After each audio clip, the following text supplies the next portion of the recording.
मोदी जी ने historical deal वो sign कर ली यूके में बैठकर, और एक आदमी है बच्चे की तरह उसने रोना शुरू कर दिया। उसका नाम है डोनाल्ड ट्रंप। कि पीएम मोदी एक बार फिर से यूके की यात्रा पर जाते हुए दिखाई दे रहे हैं। पहले वर्ल्ड टूर किया उन्होंने, स्पेशली अगर 5 नेशंस की बात की जाए, और अब एक बार फिर से हमें यूके की तरफ भी बढ़ते हुए दिखाई दिया, और वहां पर भी जाकर अगर देखा जाए तो बिजनेस डील्स बहुत ज्यादा कह लें कि एंटरप्रेन्योरशिप की बातें करते हुए दिखाई देंगे।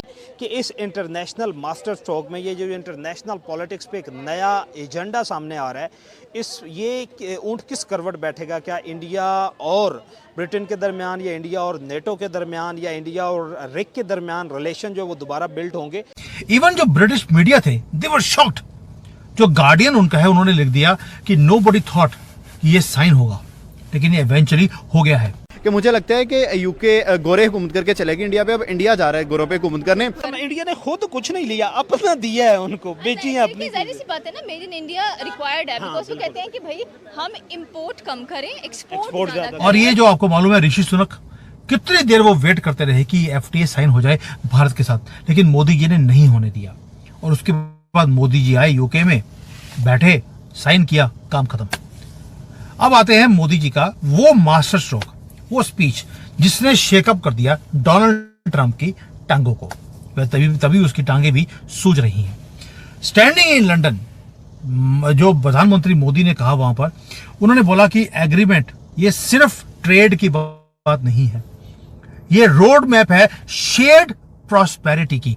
क्या वर्ड है? शेयर्ड प्रॉस्पेरिटी, कि आप हमारा ध्यान रखेंगे, हम आपका ध्यान रखेंगे। नॉट लाइक डोनाल्ड ट्रंप जो कहते हैं कि अमेरिका फर्स्ट, मेरी कंट्री बचनी चाहिए, राइज करनी चाहिए, तुम जाओ भाड़ में। तो ये जो चीज थी, उसके बाद ट्रंप को लगी आंख। यानी कि ब्रिटिश पार्लियामेंट में लंदन में खड़े होकर मोदी जी ये बोलते हैं एक ऐसी स्टेटमेंट जिसके कारण जो ब्रिटिश पार्लियामेंट है वहां पे खड़े होकर तालियां मारी उन्होंने। अब मोदी जी ने बोला क्या? भारत का textile, leather, footwear, sea food, pickles, mango, even की इंजीनियरिंग प्रोडक्ट्स, वो सारे के सारे यूके की मार्केट में एंटर करेंगे जीरो टैरिफ पर। और डोनाल्ड ट्रंप बोलता है कि आपका प्रोडक्ट मेरे पास आएगा तो मैं उसके ऊपर 25% टैक्स लगाऊंगा, लेकिन मेरा प्रोडक्ट आपके पास आएगा उसके ऊपर आपको ड्यूटी कम करनी पड़ेगी। लेकिन हमने क्या किया?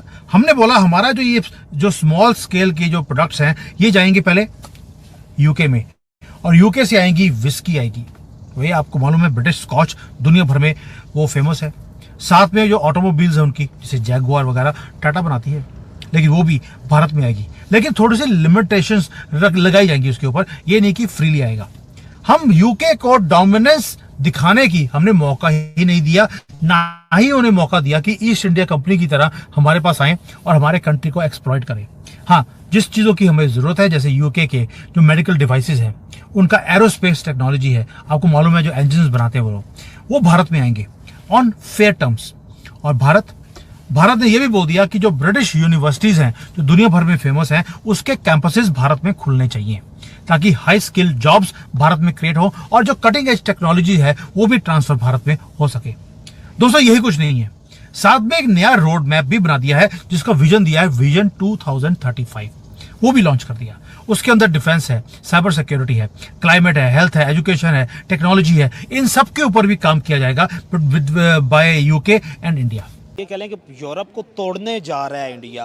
अब ये देखें कि हम कहते थे कि भाई गोरों ने राज किया इंडिया पे, अब इंडिया राज करने जा रहा है। गोरों ने हुकूमत की इंडिया पे, और इंडिया अब गोरों के घर में जाके वहाँ पे दूसरे यूरोपियन कंट्रीज़ और गोरों पे हुकूमत करने जा रहा है।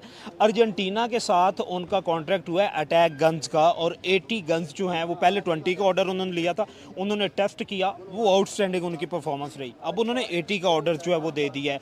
दूसरी साइड पर उनके जो हैं वो आप ये कह लें कि बरमास जो है वो भी यूरोपियन कंट्रीज़ को ग्रीक को देने जा रहे हैं, क्योंकि ग्रीक और टर्की का जो है वो भी बॉर्डर डिस्प्यूट्स जो है वो चलते रहते हैं। इस पे क्या कहना चाहती हैं? देखिए, जाहिर सी बात है, अगर आप वेपनाइज करोगे खुद को और आपके पास भी मैस वेपन ऑफ डिस्ट्रक्शन होगा तो आप स्ट्रॉन्ग माने जाएंगे। और आई थिंक सो कि आज के दौर के अंदर जब आप डील करते हैं, स्पेशली गन्स डील्स होती हैं, मिसाइल्स डील्स होती हैं, तो वो एक बहुत बड़ी कामयाबी भी होती है आपके लिए। आपने अर्जेंटीना की बात की, अभी रिसेंटली अर्जेंटीना का विजिट भी करके 5 नेशन टूर जो इनका हुआ है, तो आई थिंक सो कि बेनिफिट्स लेने चाहिए, एक दूसरे को देने भी चाहिए। और एट द मोमेंट अच्छा, इंडिया ने खुद कुछ नहीं लिया, अपना दिया है उनको, बेची है अपनी। जाहिर सी बात है ना, मेड इन इंडिया रिक्वायर्ड है, बिकॉज वो कहते हैं कि भाई हम इंपोर्ट कम करें, एक्सपोर्ट ज्यादा करें। और एक कंट्री की यही बैलेंस ऑफ ट्रेड होता है। बैलेंस ऑफ ट्रेड भी यही होता है कि आपकी जो इंपोर्ट है वो बहुत कम होनी चाहिए और आपकी जो एक्सपोर्ट है वो एक्स्ट्रा होनी चाहिए, ताकि आपके मुल्क में पैसा आए, आपके मुल्क से पैसा ना जाए। ये बेसिक बात होती है। तो इंडिया काफ़ी अच्छी स्ट्रैटेजी इस्तेमाल करता है।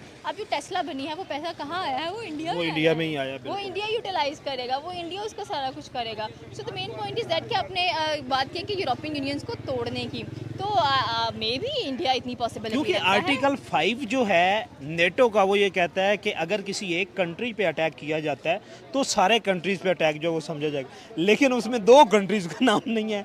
और 2 कंट्रीज अगर निकल के किसी और तीसरे कंट्री के साथ खड़े हो जाते हैं जिस पे आप अटैक करने जा रहे हैं, इकोनॉमिक अटैक करने जा रहे हैं, तो फिर आर्टिकल 5 तो बढ़ गया। एग्जैक्टली यही बात है। देखिए वो कहते हैं ना कि अगर आप चीटिंग भी करो ना तो आप बड़े होशियारी के साथ चीटिंग करो, नकल के लिए अकल की जरूरत है। नकल के लिए अकल की जरूरत होती है। तो पॉइंट इज दैट कि यहाँ पर तो मेरे ख्याल में इन्होंने नकल कर लिया, अकल का इस्तेमाल ही नहीं किया। और अगर आप ट्रम्प के पीछे उसकी लाई लग बैठोगे तो यही होगा आपके साथ।